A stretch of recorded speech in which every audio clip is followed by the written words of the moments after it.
Gotta love that I'm recording and editing this thing after the Japanese presentation, but it's probably not gonna go up until after the English slides, so either way it's relevant. So what's up guys, welcome to a news update video where I don't really do these often, but Bushiroad gave us a lot of stuff in their quarterly announcement thing that I don't want to talk about, so let's do that.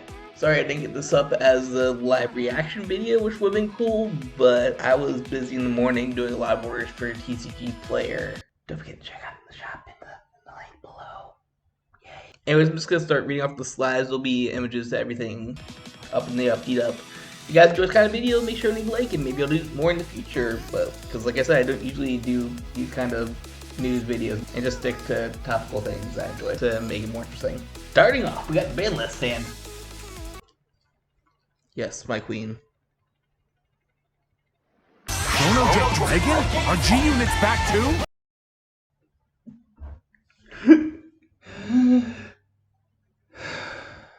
Honestly, you guys already know I am a Gear Chronicle player. I just did that Florida trip a couple weeks ago to KSC, Kingslayer Games. I'm always going to say these three initials wrong. And yeah, we did play two different formats with Gear Chronicle, including Chrono Jet, which is broken in standard, and Steam Mains, which is broken in the other formats. This list hits both. I mean, once again, these are Japanese. We don't know if any of these are going to come over towards the global version of the West, but just assume, knock on wood, assume that these changes may be coming into place for us as well. Better start with, I guess, the premium one, where Narukami got absolutely destroyed, I guess. Fulbronto is gone, it has a choice restrict. I'm reading these Japanese slides once again, so I might be wrong on what's unrestricted, what's restricted, and stuff like that. I'm just going off color coding. But Naru, like I said, is gone. Fulbronto, their Stride. I don't remember the Stride's name. It's the one that lets you bind stuff and then go back into Great Defeat, which gives you a lot of cool combo attacks. That's gone. The choice restricted at least. So's the bird, the one that clones a thing for new, but Ninja? That's... I'm not sure quite what that's doing. I know that there's a gimmick Eugene deck that you can do with that. I don't know if Bird's involved in that, because I thought it was a Kagura base, but... Katarina! Oh, Green Stride back. Insert a TCG player meme here or something, I don't know. All I'm gonna say is like that deck deals with a lot with tokens, because that's kind of what the Neo Nectar stuff did. We have two token decks now in standard formats, both with and we're about to get Garden Wolf, whatever his name is, in the next set. So be a lot of tokens for him support that could help that out. Pick up your girl before she skyrockets. Too late, it already did. And the last non-Gear Chronicle one, Great Nature. I'm not gonna go into this. Great Nature is not my clan. If you want to see someone whose Great Nature is their clan, check out my boy Devlin. I'll have a link up there to his channel. You're welcome. But yeah, we saw this coming a mile away with the Steam main deck, that we'd be seeing some sort of limitation with the Great 3 leads you right down to Great 2 and Colossus. Shane, this basically gives you a ride down deck that has multi-attack and Garter Trick on that multi-attack. Deck's broke. Like, as a Gear player, as someone who plays the deck on the regular, I do not like Steam Maidens. I would much rather be playing like Mystery Flare or Chrono Jet or something like that. I do not like Steam Maidens, so rest in peace, F's and Chad, but we knew this was going to happen eventually. Honestly though, best part about the Steam Maidens getting hit, now we can get away with playing Chrono Jet again. History Collection's going to make it slap. Amazing Gear's going to make it slap if I can find 3 more and just hard mulligan and get Crest every time. And I already have ZTV list up, so I'm honestly not too mad if maybe we do get hit. So maybe play Chrono Jet again. We're gonna make that good. Every format, not just standard. What do they say about these cards? Aglavale, down to 1. A little sad about this one, like, when I play Gold Paladins, my boys are Blue Flames. It's so weird to see him getting hit to 1 win. We've already hit the Great 3 door as well. Yes, he's a good ride target, but beyond that, I don't, like, last time I did a Blue Flame hybrid deck, it was premium, and I literally just used one of him for the ride and 3 of the normal one to legion with, so I'm so confused about Bushiroad, just absolutely nerfing the crap out of Blue Flame is what I'm sure it could be used. Colossus, once again, we saw it coming. Rest in peace. And this Bermuda chick, I don't even know who it is. I don't even know what this Bermuda card is. If you guys do, let me know down below. I'm sure I'm missing out on something cool, but that's just like how little I see Bermuda Triangle now. Probably part of a Highlander build or something. And finally, the format that I actually get to play a lot of for Standard. There are 2 choice restrictions. First of all, I'm going to go into the Gear Chronicle one because that's one I can explain the most. We have a choice restrict between either playing Brainwash Swirler or GG. This is supposed to slow the deck down because Swirl is able to get huge power and help refill your soul for GG, whereas GG also lets you draw cards, so you just have that cycle of getting cards that go to GG, so you like Swirl, Leap Swirl with Fate Rider, have the Fate Rider go back down into a GG, and just rinse repeats. It's good in theory. Bushiroad did a good job in theory. In theory. Brainwash Swirler, completely unnecessary. Yes, be it the grade 3 is a huge power during this Retro Clone. Yes, it combos well with like every card that wants a soul charge in the deck. That's about it though. Take out Swirler. Goodbye. Hello more Gramgrace. Hello Mikanis. Hello more Falcates. Like there are so many grade 1 techs that you could use that just if you just want the soul charge to maintain soul for GG. And speaking of draw power, Gungadram does that as well. Honestly, like the only thing that says to me is, oh no, I don't get to be a little bit more threatening offensively if I get to grade 3. Once again, people will combat Chronojet by not riding grade 3 at this, which is absolutely useless. And I guess I need to make room for another grade 2 that's not Amazement Magician. If you guys want to see exactly what I'm talking about for Gear Chronicle, make sure to check out this video from the deck I played in Florida because it kind of pops, and I really haven't needed to change it since then. Then the other one is Brentgate one, which I'm a little confused on this choice restriction between Ava and what's the robot called? Robot Man. The one that lets you call from drop zone whenever you get play an order and becomes a big beater. So like it's a really diverse card, like really good, really generic, that you just have this 20k beater for free every turn. I've seen a lot of Brent decks that actually put this boy in a ride line because you can. You just soul blast it right away for your first effect and boom, boom, boom, boom, boom. It's a really good card. I'm not sure the restrict with Ava. I guess like I can see the cycle. I can see the cycle there that you don't really run too many units in Ava that aren't Obscurad. And yeah, like what's... Do you max the 2? I don't know if you max the 2 orders. I know you run the grade 1 and the grade 3 now. I don't think they run the grade 2 anymore, so that's 8 orders at max. Ava is a very restrictive deck. You have 2 copies of your Winged Condition Obscurad now. You have up to 8 orders. You have your Vanguard and your Perfect Guards and all that stuff. So like you don't really have that much room for units. I'm not sure. I must be missing something. It's free in a deck that costs a lot of resources. It's good. I just don't know if it's that good. Once again, I've seen plenty of Ava matches. They're like not too many that rank this combo, so I'm not sure what it is. All right, moving on to the next thing. This is I haven't talked much about Festival Collection yet. This is going to be our reprint set for Standard for the next future. I don't know where that sense was going. And basically it's going to give us a lot of cool reprints, like a lot of the good double rares, a lot of the effect triggers, I think Perfect Guards. Not sure if there's any boss units or anything like that, but I just like a really good set to pick up in general. 2 things we can say here. 1, this slide that you see on screen right now. A lot of good tournament promos. I can see right here the good Blaster Grade 2 and freaking Drag Rider, what Overlord guy, whatever his name is, will both be in there. These are very good cards. And this is going to be a great way to get them. I can see the Lyrical card, the one that works with Highlander stuff that you can basically get for entering Bushiroad's Springfest this year.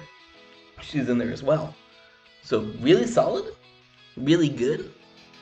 And that's not the thing I'm pointing at though. Like, give me one second to scroll up right now. Scroll up.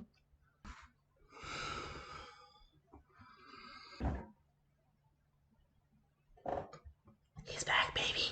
So, Mask Greedon. I have words that I will say about this unit. Obviously, we are hyped. We are very excited that the boy is getting a new form. As you guys know, I am a strong Greedon supporter, and don't forget to check out my playlist, everything that we've done for that so far. I can't wait, but him being a mask unit persona, I don't know how I feel about this. On one hand, if you watch the anime, his character, whatever his name is, I don't pay attention to that whiny little brat, he basically hard denies the entirety of uniformers, how like they're all about, Oh, get rid of your individuality and your playstyle and become good. Villain arcs in that are literally just get good and you forget who you are. This man, this child, this whatever he is, his entire existence is, I need to play my way. I don't care what you guys say, I'm playing my way, I'm doing things my way. My minions don't matter, Greedon is the only thing that matters. How is this guy becoming a zombie that says, I'm just gonna conform to everything else and like my playstyle never mattered in the first place? That doesn't make sense to me. And then like the mask itself, like the whole point of that deck is that you use a cool order and some new fancy units or whatever, and your Vanguard gets upgraded, which I'll explain more in. I have a video that's being scripted right now for Leonard Mask, that's going to come out too, but because of the way that Greedon functions, you need to play all units. You need to have lots of bodies to eat. You can't fit orders in. You're never going to be seeing Elemental stick to you for your triple drive stride because it's not a unit. This is a deck that's going to require you to play non-trigger units, debatably 4 of it, or 4 of their Searcher guy, which is going to be another card that you run it. So I really want to see like how this card will be upgraded. I've got to sleep on this. I've been thinking about this all day and nothing's coming on my mind. So let me sleep on it. Get back to you guys in the morning. And we're inserting that clip right about here.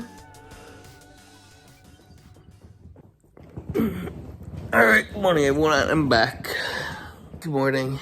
I made Greedon notes. Good thing my new shipment of Phrase Energy came in yesterday, so I could do this early in the morning. If you guys want your own of this delicious, nutritious, everything 0 sugar, 0 calorie, 0, it's healthy, it's good. Use code SkyRanch to save 15% on all of your orders online. I like this voodoo flavor, it's kind of like a orange cream thingy thing. Alright, so I got a couple of ideas what Greedon could do for his mask form. First of all, you gotta account for the fact that he is gonna have some variant of a remove a Greedon from a game to do a thing effect. And this means that he's gotta go big. You guys remember Greedon's whole gimmick is that if you have another copy in Soul, you're gonna be able to live until 7. And as soon as you get rid of this copy, that goes out the window. So that means that either he's gonna keep that always have the 7 life thing as long as your mask, or like new effects might be like remove a mask and you go up to 8 life or something stupid like that. I don't know. What else? Restands. Your boy is a restander. If his other main effect has always been eat 4 standing units after he attacks and you get to restand your Vanguard. Like I said, I don't like this combo with Mask because Mask is in order, which means less units that you run the deck.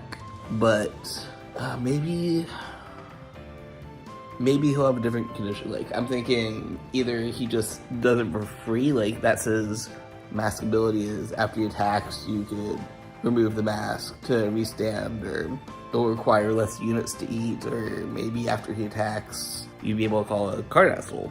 This isn't too uncommon. We do already have stuff like the Bubetsu that when he goes to Soul you are able to call a card, or the new Bunny promo when you Vanguard attacks you call a card at Soul. So like maybe you'd be able to call cards at Soul to repopulate. It goes back to anime because like always remember these cards will be based on the anime character because that's their playstyle or whatever. And his is purely I don't care about my cards at all, this go to Vanguard. I think him becoming normal and having to be normal might have to do with caring about the Vanguards again. In which case, Greedon's gonna have a completely different playstyle than he used to. Like it was all about before just sacrifice everything to Vanguard, it will work out. What made that deck so good is that his support units, like I said, the Bubetsus, then the, what's the grade 2 called? Boku or something? I don't know. It's always been about his rearguard units just making the deck good, being able to call cards mid-battle after he eats them, things and stuff like the Bunny, having huge power off the grade 2 from the Ride line, Soul Charging 2 from Dofin to get your stuff going, Bird Cycles, like, Greedon's always been about support units. Yes, this advanced card-centric deck, but it's always been about giving him all these skills because of the support units that he devours. So, what will the new version do? I don't know. All I got is he's going to restand somehow, and maybe you go up even further to like 8 damage. Because remember, this is Angel Feather DP. This is you live longer than you're supposed to, and you have strong attacks. So, I don't fully know. If you guys got any ideas, make sure to comment down below. But I'm lost. This card, I feel like he needs to have a bunch of rear guards to eat, so the order doesn't make as much sense because there's less cards. Like I said, that's why I don't run Elementaria. I don't know. Let's talk about the other stuff, the announcement, shall we? Back to the past. Yeah, let's move on to the other news. Which, first of all, speaking of videos I do, Gramgrace, the card from Deer Days, video on the up there, he's gonna start deck. So's Fabrinil, so's Orphist for some reason, Cardinal Orphist, Deus, Regis, whatever the second form's called. They're all getting 3D starter decks. They look like to be the fancier ones, kind of like we've been seeing lately with like the Aurora and the Michiru decks. So hopefully we'll use some good swag in there. The important part to take away from this, besides the fact that we're finally getting Fabrinil, is they're supposed to have ride lines. Gramgrace with the ride line. Part of me is interested. I want to see what it does. And I'll definitely do a video on when it comes out. Which I guess is right now because they literally dropped the ride line as I was editing this video. So thank you once again to Cyrus, however you pronounce that K, for doing early drops. As always, check them out on everything. Y'all, anyone in the Vanguard community probably knows it. But so we got the starter, which is your average starter. It's a cute little Mega, so like I don't think I'm ever gonna use it. Just on principle that I will always run Wiggle Brave as my starter when given the opportunity. They're cute. We like. Grade 1 is Incision. Who says when wrote upon, draw 1 and discard 1 from hands. Okay. So we got a cycle draw in there, very nice. Solid, +1, not much to say about it, but Gramgrace doesn't do much from the drop zone. I mean, you could use the Grade 2 Drilling Angel guy to cycle cards back in, which I was doing for a while, but I'm starting to fall out of favor of that, so. Question mark. Not bad though. It's a solid plus, doesn't look like it does anything, so it's generic. You can run this in any ride line. And the Grade 2, some sort of Battle Sister. We got Divine Sister, Getail Basque. And she says, when ride from ride deck, you can Soul Blast 1 instead of discard 1. Okay. Very good. We've been seeing a lot of cards like this recently that have an alternate ride condition. A Soul Blast 1. Soul Blast 1 immediately makes me think of one thing and one thing only, and that is Grade 1 Maple. Or Grade 2 Maple if you Soul Strike. Actually, like, this is funny. You can do funny things with Drilling Angel with this, so you might have to run Drilling Angel again. I just took him out of the deck. Yeah, it's not bad. Like, I don't know if I'll do this over Maple or over the Blast Dark Ride like I was talking about, but your ride line essentially gets you discard 1, draw 1, and ride for free? It's not bad. It's not bad. I like that these are both generic cards, so you can run them into anything. Really good. Then finally, there is one picture of the Gramgrace deck list, so let's just go over that real quick. A lot of open spots, obviously, which we'll be finding out. What the what? Dude, bro. Are these starters gonna be expensive? Let's see right here. We get Fasano reprint. We got freaking Angel reprint. We got Drilling Angel. I was just talking about it. We got Drilling Angel reprint. There's an Overtrigger. There's 2 Codwellas. Like, this is solid. Not quite the build I'm doing right now. I'm playing it a little differently, but this is a very solid starter deck. If the Area 2 are going to be anything like this, you very yes invest in this. Absolutely try to pick one of these up if you want to play one of these 3 decks. Oh god, it's so good. I'm excited now. I already have most of the stuff. Actually, all this. I think I have all this. What do you do? I don't run this card. I'll have to look her up later. But this is a very solid deck list. And the perfect card's like, Go ahead and pick this up if you want to play Gramgrace. Or watch my video on how to play Gramgrace, because, you know, I do that, and I mentioned a lot of these cards and why they're good. And for Japan, it's coming out on 7/7, so lucky day. So that's it for the major card news. Anime-wise, not much that we know. I mean, we'll get a Will Dress Season 3 at some point. We know the next 2 episodes are coming out to end the season with Dragul Mask, which... Chicken Dragon. All glory to the Chicken Dragon. And of course, there's also gonna be a manga coming out, so story stuff, yay. But there's one more thing. Talking about anime. We are finally getting the OC. Oh, there's someone waiting for so long. Like, the music in Will Dress slaps. Every single character song in here, Right to Skyfall, Aurara's band thing, You Use Dragon or whatever. Like, every single song, character song in this, and like even like some of the openings and endings, and some of the random generic background music. I love it. It's all coming. I don't know if it's like Spotify or something. We're gonna find out pretty soon. I've seen a lot of stuff on Spotify before this, so surprise. Honestly, like, this is why I made the video notes. Don't care about the band list. Don't care about the Greedon reprint. Don't care about all the good cards coming out of Festival Collection. Buy Festival Collection. Pre-order it now. That says it's gonna be amazing. So happy to get the music for this show finally. Like, I will listen to that nonstop. If it's gonna be copyright free somehow, it will be on future videos. Thank you, Bushiroad. Thank you for giving us music. Music good here too. So what do you guys think? What are you excited for? What are your thoughts on this ban list? Do we think any of this is going to carry over to English, or are we going to find out something completely different on Friday after this video is probably going to be posted? If you guys enjoyed this kind of video, make sure to leave a like down below so I will know to post more stuff like this. Like, keep on hitting at, we have a couple of scripted videos coming out soon. In particular, we got one for Leonor and one for Soul Ryron. So if you're interested in either of those lists, make sure you subscribe and you'll see some more soon. We just hit 100 and it makes me very happy. Until next time, thank you guys for watching, and always embrace the infinite. I don't know how I'm ending this one. What do you think, Alice?